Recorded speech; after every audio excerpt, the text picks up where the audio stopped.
Salut tout le monde, j'espère que vous allez bien. Bienvenue sur cette chaîne. Dans cette vidéo, nous allons parler du film La couleur pourpre. Et dans la prochaine vidéo, nous parlerons du film récemment sorti sur la vie de Napoléon. Cette vidéo se divise en trois parties. La création et l'histoire du manga, mon avis et l'avis du public. L'avis du public, je sélectionne trois personnes, deux personnes qui aimaient la série et une personne qui n'a pas aimé, si possible. Moi, je m'appelle Winner, je suis monteur vidéo. Vous pouvez me contacter sur Instagram si vous avez besoin de mes services en tant que monteur. Tout de suite, passons à la partie création et histoire du film. La couleur pourpre est un film musical américain réalisé par Blitz Bazawule et sorti en 2023. Il s'agit d'une adaptation de la comédie musicale du même titre, lancée en 2005 à Broadway, elle-même basée sur le roman de 1982 d'Alice Walker. Il s'agit de la deuxième adaptation du roman au cinéma après le film du même nom réalisé en 1985 par Steven Spielberg. Spielberg est d'ailleurs l'un des producteurs de cette nouvelle version aux côtés de Quincy Jones et Oprah Winfrey, cette dernière ayant tenu le rôle de Sophia dans le film de 1985. Séparé de sa sœur Nettie et de ses enfants, Sully mène une vie difficile, subissant même les coups d'un mari violent, simplement désigné « Monsieur ». C'est grâce au soutien de la chanteuse Sugavri, à la sensualité débordante, et à sa belle-fille Sophia, d'une volonté inébranlable, que Sully puise une force extraordinaire. Une solidarité féminine hors du commun dont les liens qu'elle tisse avec ses sœurs sont désormais indestructibles. Je n'ai pas aimé ce film parce qu'il n'arrive que des choses tristes au personnage principal. Et le peu de choses bien qui lui arrivent n'est pas logique, n'est pas croyable. D'abord, pourquoi faire un film dans cette période où le noir n'était pas la mode, si vous voyez ce que je veux dire, pour raconter une histoire triste et non rappeler les méchancetés du passé. Ils auraient pu raconter une histoire historique ou inspirante, tu vois. Comme par exemple le film Billie Holiday. Je vous recommande d'aller le regarder. Dans ce film, on voit juste des femmes de couleur souffrir de patriarcat. Déjà, on ne sait pas pourquoi les hommes sont aussi méchants dans ce film. On ne nous explique pas ce qui est arrivé à la mère de Sully et Nettie et comment ça se fait avec ces deux personnages si joyeux, si d'ailleurs ils se font violer par leur père. Moi, quand j'ai regardé ce film, j'étais super choqué parce que le père avait l'air très méchant, mais un peu comme les pères habituels, tu vois. En tout cas, dans le passé. Mais là, après, on apprend que genre, le père violait sa soeur. Déjà, c'est pas la première fois. Nettie ne disait rien jusqu'à ce que son père se rabat sur elle. Et je comprends tout simplement pourquoi ces deux personnages étaient si joyeux. Après, je comprends pas pourquoi leur père aurait donné à un homme qu'il ne connaît même pas très bien. C'est vrai qu'il est méchant, mais à un moment donné, il faut qu'il gagne quelque chose en retour. Il a donné sa fille comme s'il donnait du sel ou du sucre à son voisin. Ça n'a pas de sens en fait. Même s'il ne l'aimait pas, elle aidait dans le travail, dans la maison et tout. Et je vois pourquoi le père l'aurait juste donné comme ça, tu vois. C'est pas logique. C'est ça que je reproche pourquoi ce film. Il y a trop de choses qui sont pas logiques. Aussi, comment ça se fait que Sully aurait pu échapper à son père, le violeur, aussi facilement semble-t-il sans que ses vêtements ne soient déchirés. Et le pire, c'est qu'après, on ne le voit plus du tout de tout le film, comme sa mère. Genre, il a disparu. Genre, il n'est jamais revenu la chercher.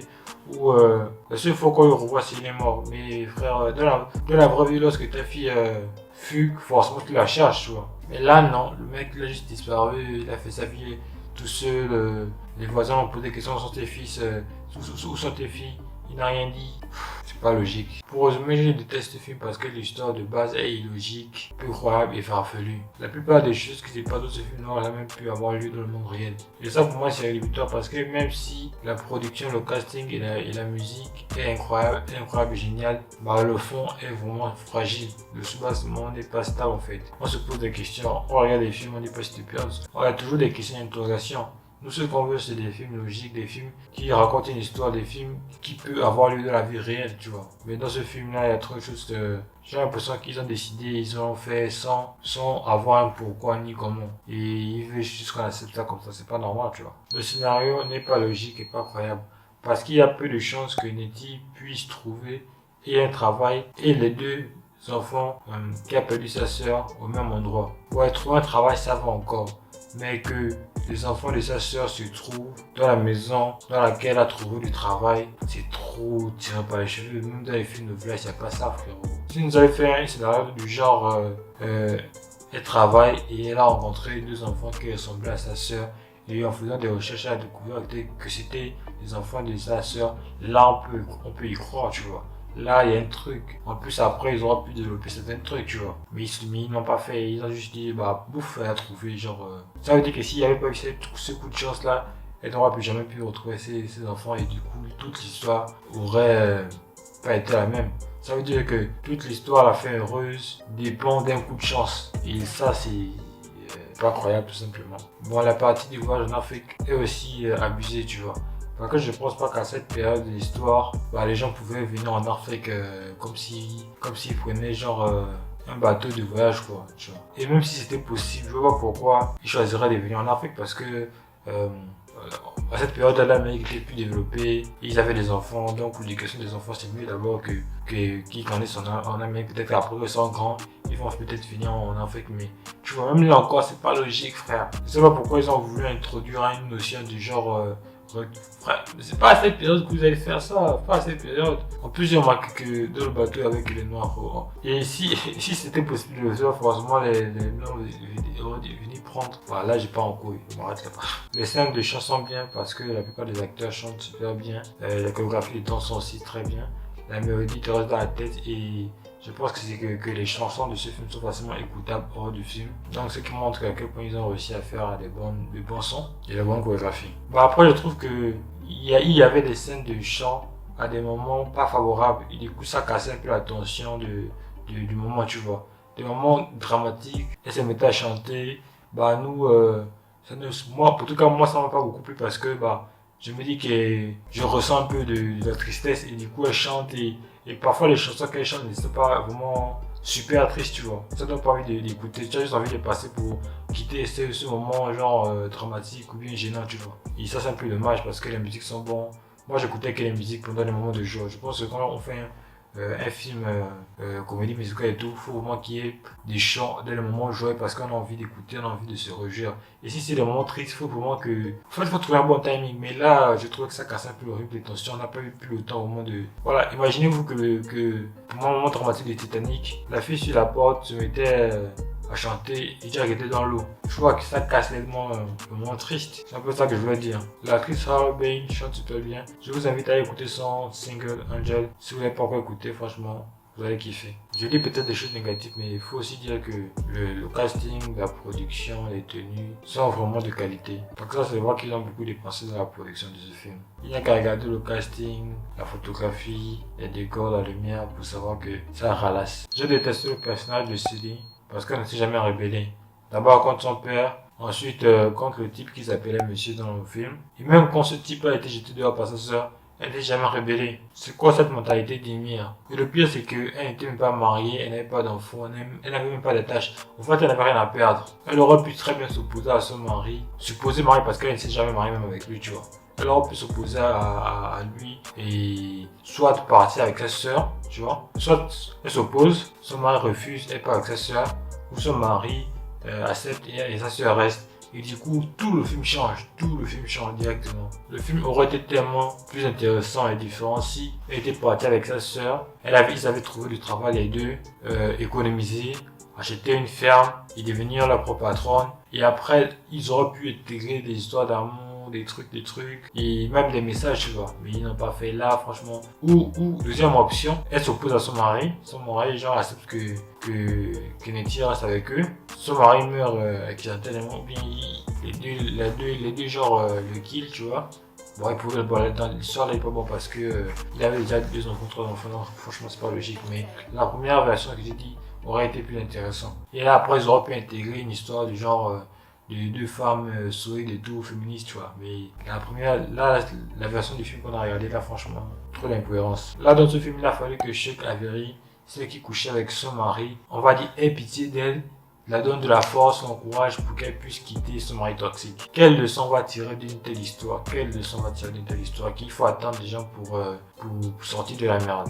Il n'y a aucune leçon à tirer, tu vois. Alors que dans la version que je viens de vous donner, ils auraient pu donner une leçon de self-made, Au plus, c'est que tu sais que moi je pensais que ça devait être un film comme ça, que genre au début, il devait avoir une histoire triste, tu vois, et à la fin, joyeuse. Mais frère, presque toute la moitié du film, 2 tiers du film, c'est que de la souffrance, c'est que de la tristesse. Elle ne se rebelle jamais, même quand elle a découvert que son mari avait caché les lettres de Nettie, elle ne s'est même pas fâchée, frère. Alors, elle a eu l'occasion de corriger, mais elle n'a rien fait. Bon, après, je ne dis pas qu'elle aurait dû le faire, mais vas-y quoi, révolte-toi, fais quelque chose. En fait, c'est des personnages qu'on n'aime pas, en fait, que moi j'aime pas. Les Sakura là, les filles qui sont trop. Frère, du début, ce qu'elle a fait, elle a été marchée sur les pieds, tu vois. Et c'est même pas elle qui a trouvé la force de se rebeller. Il a fallu que son père meure, que Shogaveri arrive. Vas-y. Après aussi, j'essaie aussi dans une période de l'histoire où les Noirs n'étaient pas genre bien. On a l'impression que cette période. On n'a même pas vu des blancs, je crois. Dans la vue, ils étaient même pas des blancs. Sauf à la partie où ça part en cacahuète. Dans la plupart des scènes, il n'y a pas eu de blancs, tu vois. J'ai vraiment pas aimé ce film. Tout de suite, nous allons passer à la vue du public. Avis 1. Écrite par Seleny le 24 janvier 2024. Le film débute avec du bonheur et une partie musicale lumineuse qui annonce la couleur du blues et du gospel à Broadway. Les décors très éclairés, les costumes colorés et la photographie participent à tout l'environnement d'un drame déchirant mais aussi empreint d'un message résolument optimiste. Mais on est relativement gêné par l'esthétisme général, des morceaux musicaux pétillants, aux chorégraphies plutôt sympas, entre messages d'espoir et mélancolie mais qui atténuent tout un PN tragique, à savoir que la misère n'est jamais franchement probante. La vie a l'air plutôt tranquille, les habits sont beaux, ils ont tous des voitures à une drôle d'époque, déjà pas spécialement courant, mais black en pleine ségrégation de l'entre-deux-guerres, etc. L'immersion dans les campagnes afro-américaines post-esclavage est trop édulcorée, on frôlerait même un peu le style Disney. Un bon moment même si au vu du roman originel on préférera nettement le chef-d'œuvre de Spielberg. Avis 2. Écrite par Sean 777 le 24 janvier 2024. Violence conjugale en musique. Comme quoi, 2 réalisateurs faisant 2 films sur un même sujet, une même histoire, ça peut donner quelque chose de complètement différent. Rien qu'à comparer les 2 affiches d'ailleurs, on se rend bien compte qu'une est bien plus réussie que l'autre. Un indice, c'est pas celle-ci. Parce que oui, même si ce film est une adaptation de la comédie musicale homonyme, elle-même adaptée du roman d'Alice Walker et que ce n'est donc pas le remake du film de Spielberg, le film souffre tout de même de la comparaison. Et c'est normal car La couleur pourpre est de plus un des films les plus appréciés du réalisateur, c'est son premier drame mais également accessoirement son premier film polémique puisque c'est un blanc qui s'empare d'un sujet sur les noirs. Enfin maintenant, le tir est rectifié puisque le réalisateur de celui-ci, Sam Blitz Bazawule, est bel et bien noir et pour autant, ce n'est pas pour ça en fait un meilleur film. Enfin bref, nous avons donc ici la même histoire forcément mais avec des numéros chantés et dansés toutes les 5 minutes qui sont bons pour la plupart, autant la musique que les chorégraphies, mais ralentissent énormément le rythme. De plus, même si ce n'est pas complètement idiot de faire chanter ces personnages, rappelant alors le blues chanté par la communauté afro-américaine durant l'esclavage, ça casse tout de même un peu tout ce côté dramatique. Effectivement, le film n'a jamais le temps d'installer sa tension ni son ambiance malsaine puisqu'aussitôt, les personnages se mettent à chanter et à danser. Ce qui fonctionne peut-être très bien à Broadway mais, visiblement, tout n'est pas matière à être adaptable au cinéma.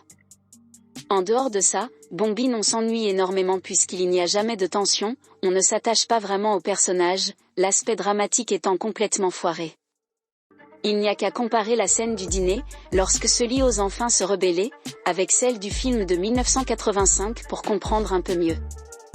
Alors que Spielberg mettait en scène une véritable rébellion, celle que l'on attendait depuis plus d'1 heure avec une véritable violence entre les 2 personnages, je veux dire, Whoopi Goldberg tapait quand même violemment du poing sur la table tandis que les yeux de Danny Glover inspiraient autant la peur que la pitié, ici on reste dans quelque chose de mou et puis surtout de très mièvre. Il en est d'ailleurs de même pour la scène de la recherche des lettres par exemple. Les acteurs laissent aussi à désirer, la seule actrice véritablement marquante étant Danielle Brooks maîtrisant son personnage à la perfection, les autres étant anodins.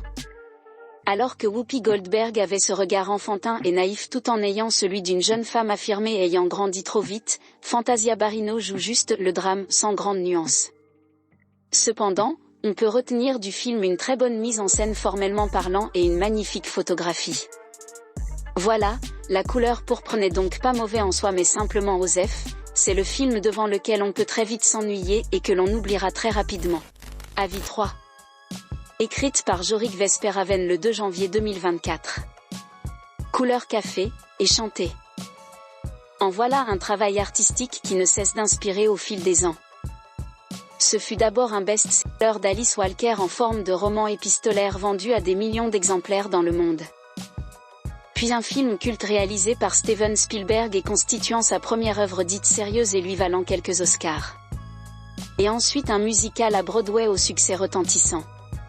Et enfin l'adaptation de ce dernier en comédie musicale pour le grand écran. La couleur pourpre ne cesse donc d'évoluer en se muant en différentes traductions du matériau d'origine à travers le temps, mais il est fort probable que cette version soit moins réussie que le premier film ou même le musical dont il est issu. Positionnée par la Warner comme la traditionnelle comédie musicale américaine de fin d'année, sortant d'ailleurs aux États-Unis le jour de Noël, elle manque de surprise et perd beaucoup de son potentiel émotionnel et dramatique en devenant une comédie musicale si l'on compare au film de Spielberg. En même temps, les comédies musicales sont un genre vraiment très particulier qui dépend vraiment des sensibilités de chacun et dont le public américain semble plus friand que le reste du monde, un d'exclus avec les siennes et Bollywood. Rares sont celles qui parviennent à transcender leur statut particulier et plaire au monde entier comme les maîtres étalons du genre que sont l'Indépassable, Chicago, ou La La Land. Voir des personnages se mettre à chanter tout d'un coup pour exprimer leurs sentiments est quelque chose qui ne ravit pas tous les spectateurs. Dans La couleur pourpre, cela a même pour effet de nous priver la plupart du temps de toute émotion en sortant le spectateur de l'histoire alors que le roman et le film original étaient déchirants. Ici, on n'est pas vraiment touché par le destin de ces femmes et l'enchaînement des péripéties ainsi que les liens les unissant apparaissent particulièrement superficiels. Comme un enchaînement de passages obligés du roman pour véhiculer les moments musicaux. On trouve même le temps plutôt long sur ces plus de 2 heures que dure le film. Le lot de consolation vient de la mise en scène de Blitz Bazawule qui tente probablement de reproduire l'énergie du musical de New York. La photographie est somptueuse restituant parfaitement la moiteur du vieux sud et la réalisation est ample, mettant bien en avant les morceaux musicaux qui recèlent pas mal d'idées de mise en scène comme celui où le personnage principal entonne sa chanson miniaturisée sur un vieux tourne-disque devenu géant. Quelques passages chantés et dansés sont tout de même agréables à regarder comme celui dans l'échoppe vers la fin, presque au point de nous faire frémir. Cela dépendra vraiment des goûts musicaux de chacun mais c'est le comble pour une comédie musicale, qu'aucune des chansons ne vienne vraiment nous chercher et qu'aucune ne reste dans nos mémoires en aval de la projection. On préférera donc revoir la version culte de Spielberg.